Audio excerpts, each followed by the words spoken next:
Right now at noon, Joplin police warn drivers to slow their speed when weather conditions worsen to prevent crashes like this.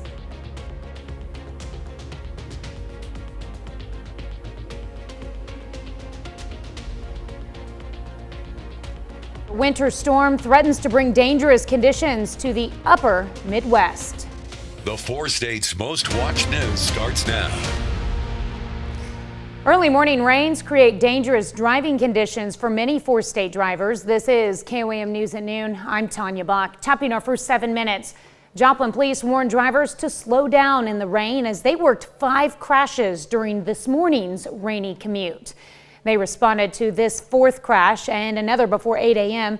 This was a single vehicle crash. Police say the SUV was traveling north on 249 when it clipped the edge of the guardrail, left the roadway to the right and overturned down the embankment. The driver was not injured. Metro Towing removed the SUV and debris from the scene. Well, the rains are still coming down, and Chris Warner joins us with what's still to come. Yeah, we've got rain across the area starting to clear out. If you see from our camera at 7th and Rangeline, take a look. It's a sharp clearing on the backside of this. So some of us in southeast Kansas already enjoying some sunshine, but the rain is still falling out there, as evident on the MoDOT camera at 32nd and Rangeline. But again, even from this perspective, you can see some of that sunlight starting to roll through. Some severe weather off to our northeast. We lucked out this morning and did not see any strong or severe thunderstorms. We got pretty lucky with this system. It just didn't intensify as quickly as was originally thought. And you can see that sharp cutoff as this activity continues to push on off to our east. We saw the wind advisories, northeast Oklahoma, northwest Arkansas through 6 this evening. And just another look at the severe thunderstorm warnings out to our east. So again, we managed to get away from that. Yesterday started at 56, made it up to 66 for the high. You can see where our averages are. Well above average across the area, but not quite at record levels. Still got some mild air in the area, but you saw those blue colors off to the northwest. Cool air on the way. 57 in Iola, 62 Parsons, 55 Miami, Neosho, Carthage, and Lamar. We're sitting at 56 in Joplin. Here's a look at what we're keeping an eye on. We got the showers and thunderstorms coming to an end for us today. We got colder temps that'll start moving in later tonight into early tomorrow morning, and we've got more rain chances in our forecast as we head into the weekend and next week. We'll talk about all of that coming up. All right, thanks, Chris.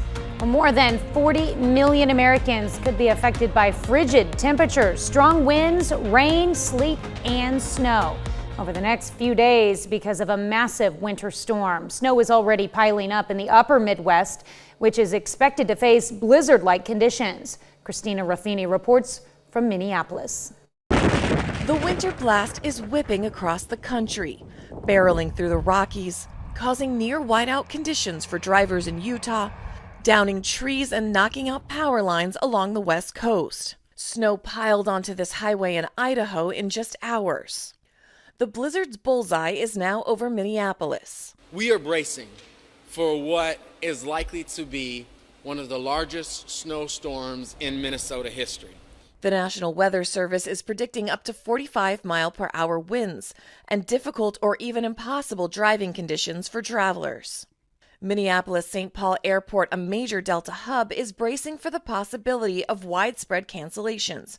Most airlines here have waived cancellation and change fees. The Twin Cities are no strangers to snow, but this storm could drop nearly 2 feet. The most since 2010's Dome Buster, when 17 inches accumulated so fast it collapsed the inflatable roof of the Metrodome. This is indeed going to be a historic storm. It's going to be a tough storm. Christina Raffini, CBS News, Minneapolis. Schools in Minneapolis, as well as in the Dakotas and Wisconsin, have already gone remote for the week. Well, there's new information from the special grand jury in Georgia that investigated former President Trump's alleged effort to change the state's 2020 election results. Emily Coors, the jury's forewoman, is speaking out. Her interviews come before the district attorney announces how to proceed. And while Coors is stoking intense speculation, she would not explicitly say whether the special grand jury is recommending charges against Trump. Former president continues to deny any wrongdoing as he continues to mount his 2024 presidential campaign. Well, President Biden is wrapping up his trip to Ukraine and Poland today with a meeting with leaders of the Eastern European countries known as the Bucharest Nine. As countries on NATO's eastern flank, they're the most vulnerable to a potential attack by Russia. The trip comes as Russia's invasion of Ukraine is about to enter its second year. Some of the Bucharest Nine nations worry if Moscow is successful, they could be next. During his speech in Warsaw yesterday, President Biden called the United States' commitment to NATO rock solid. That's a look at today's top stories and weather in our first 7 minutes. Up next on KOAM News at noon, a number of states are driving a controversial chemical off of store shelves. We're going to look at how companies are responding. And later, we're making bistro pan-seared scallops in the Mr. Food Test Kitchen. Bakers may have noticed for the past 2 months that one of their favorite butters is missing from store shelves, and there's a good reason. The company is one of many that has been phasing out a widely used chemical that's been found to be toxic from its wrapping. Many other companies are doing the same. Dina Dimitris explains. It's as natural as the day my great-grandfather made the butter. Irish Kerrygold butter is prized by many consumers for its grass-fed goodness. But what consumers may not have realized, that grease-resistant wrapper contains per- or polyfluoroalkyl carbons, PFAS for short, a toxic artificial compound. They last forever. They're called the forever chemicals because they're very persistent. University of Notre Dame biochemist Graham Peasley co-authored studies on PFAS. His team uses a special particle accelerator to test fluorine levels in products. They are used in over 1,600 different industrial processes and products. They make Teflon pans non-sticky. They make clothing waterproof. They make packaging waterproof. In late 2022, Kerrygold stopped restocking its foil-wrapped butter to retool its packaging for California and New York ahead of new state PFAS laws. The company provided a statement that reads in part, "We will continue to ensure packaging for our products remains compliant with all relevant state legislation and regulatory requirements." Kerrygold's butter wrapping is not linked to bad health outcomes, but PFAS in general have been linked to certain cancers and other health dangers like high cholesterol and preeclampsia in those who are pregnant. We've since discovered that all these PFAS are immune suppressants. So they suppress your immune system. And that means any opportunistic disease, including some types of cancer, could take over. 11 states now have rules either banning or reducing PFAS levels in items ranging from carpets, clothing, and cosmetics to food wrappers and containers. Many companies have voluntarily removed intentionally added PFAS from their products or packaging. The site PFAS Central by scientists at the Green Policy Institute lists dozens of companies with PFAS-free products, including Clean at Sephora, IKEA, H&M, and Chick-fil-A food packaging. The big companies have pledged to phase out by 2025. And the smaller companies are already doing it. Peasley says they're hard to come by, but consumers should start looking for labels that say no PFAS.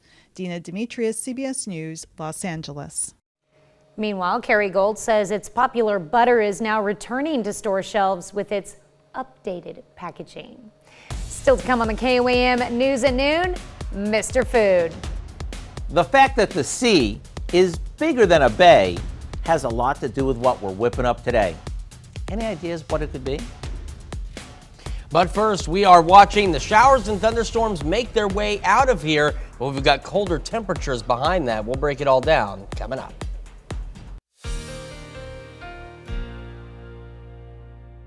Well, after a wet and stormy start to our day, we are beginning to clear out from west to east as this activity pushes on out of here. We lucked out and missed out on the severe activity this morning. The thunderstorms just did not intensify as was expected. However, they are intensifying as they head off to our east. We'll talk about that in just a moment. So here's the deal, too, with the cloud cover. It is a sharp cutoff on the backside of these showers and thunderstorms. So a lot of us now, northeast Oklahoma and southeast Kansas, experiencing some sunlight out there as this activity continues to push off to the east.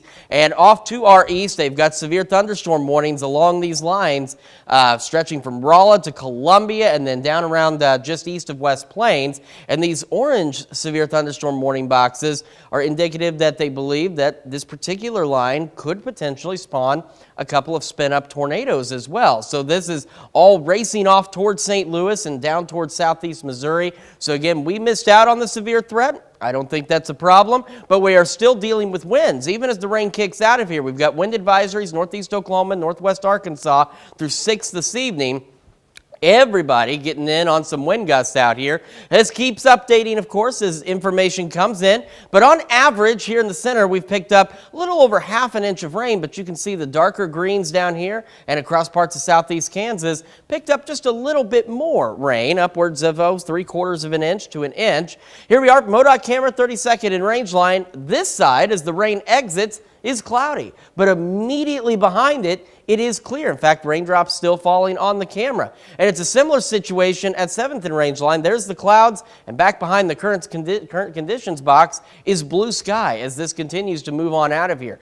56 in Joplin with some showers, south to southeast breeze at 14. It's gusting upwards of 25, and we'll continue to see that. There's the sharp divide on the change in temperatures as well. Right now, though, we're still all right. 62 Yates Center, Parsons, 57 Iola, 55 Chautauqua, Miami, Neosho, Carthage, and Lamar, and 58 in Nevada. So we talked about this earlier. We hit early highs in the upper 60s to near 70 degrees. So this has been adjusted for the rest of the afternoon. We're looking at best, warming up with some sunlight into the lower 60s, maybe about 61, 62. We're going to remain breezy, and the clouds will continue to clear, and we'll be left with mostly clear skies and breezy conditions. As we go through the rest of the evening into the start of the overnight hours, the winds are going to start to calm down between 7 and 8, and they're going to be pretty decent. Nice, calm winds. Some of us are going to be a little cooler than this. Say Yates Center, Iola, Chanute, points to the northwest are going to get colder a little faster than the rest of us, but we are all heading for lows down into the 30s tonight. So it is going to get much colder as we head into early tomorrow morning. Here we are Thursday. There it is, much colder, and it's going to be pretty cool tomorrow, even into Friday as well. As we go into Friday, there's that chance of some evening showers across part of the area. We have another shot of some evening showers as we head into our Saturday, but we'll start to warm up a bit. And then it's Sunday into Monday that we're keeping an eye on. The folks at the Storm Prediction Center have a good chunk of central Kansas and north central Oklahoma highlighted for severe storms as we head into Sunday. Now there's part of that reaches just the western edge of our viewing area. So what we'll be watching is over the next several days is any updates to that, any tweaks to that, if it gets pushed back to the west a little, if it gets moved a little to the east, as we'll see a line of showers and thunderstorms out there develop late Sunday and move into our area late Sunday, early Monday morning. So if those storms can hold their strength, we could be looking at additional severe storms possible Monday morning. If not, we could just be looking at dying thunderstorms as we head into Monday mornings across the area. But one way or another, more chances of rain. Colder tomorrow, 44, those evening showers, 47, 54, 63 by Sunday. So there's that warm up. Watching those morning thunderstorm chances on Monday and up to 56. Pretty pleasant Tuesday for us, 62, 67 Wednesday next week. More showers Thursday. We start to cool down to 48 Thursday, only 40 next Friday, with some light showers and maybe a light wintry mix across the area as well. So again, between now and then, plenty of rain chances. Got a lot of time between now and Sunday, so we'll keep an eye on how that unfolds over the next few days and what it's looking like Sunday night into Monday morning for us. So thunderstorms look pretty likely. It's just a matter of if they're going to be able to hold their own from Kansas or not. Yeah, and after today's moves out, then we're pretty much in the clear until at least Friday night. Exactly, and even then we're just looking at some shower chances Friday and Saturday night. Nothing crazy. All right, so my son can ride his bike to school the rest of the week. I think he's going to want a coat, but he'll be okay otherwise. He's a tough cookie.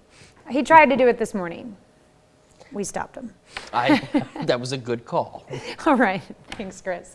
Well, stick around. We're making bistro pan-seared scallops after the break. We'll take your dinner up a notch with today's fancy and easy recipe. Howard shows us how to make his perfectly cooked bistro pan-seared scallops in the Mr. Food Test Kitchen. The other day, I was at a restaurant and had some of the best scallops I've had in a long time. And it dawned on me, as I was eating them, that I haven't shared a scallop recipe with you in quite some time. So let me show you my take on the dish that I thought was so good. We'll dry some sea scallops on a paper towel before seasoning them with a bit of salt and pepper. And if you're not sure how to tell the difference between sea scallops and bay scallops, here's a way to remember. Bay scallops are the smaller ones since they come from a bay, which is smaller than the sea. After these are sauteed, we take them out of the pan and cover them to keep them warm while we add some chopped onion, garlic, tomatoes, and a little more salt and pepper.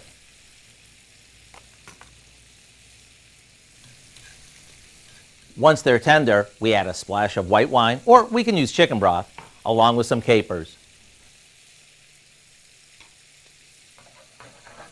Then all we have to do is serve this over our scallops, and we have a restaurant fancy meal. Maybe serve this over a bed of wilted spinach to make it even more la-di-da. And don't forget to spoon all that flavor-packed sauce over them too. I do hope you'll go online and get the recipe for our bistro pan-seared scallops, so you'll have this easy gourmet recipe right at your fingertips. I'm Howard in the Mr. Food Test Kitchen, where today we found a fancy way for you to say, ooh, it's so good. That does look good. And you can find this recipe along with a lot more good food from the Mr. Food Test Kitchen online. Just go to our website at KOAMnewsnow.com. Here's a look at our 4-state market prices.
Hanging out in the lower 60s for the rest of this afternoon. Clearing skies, still breezy, down to 33 tonight, colder tomorrow, 44. Shower chances Friday, Saturday, Sunday. Thunderstorm chances Monday morning, but we do at least start to warm back up as we head into the weekend.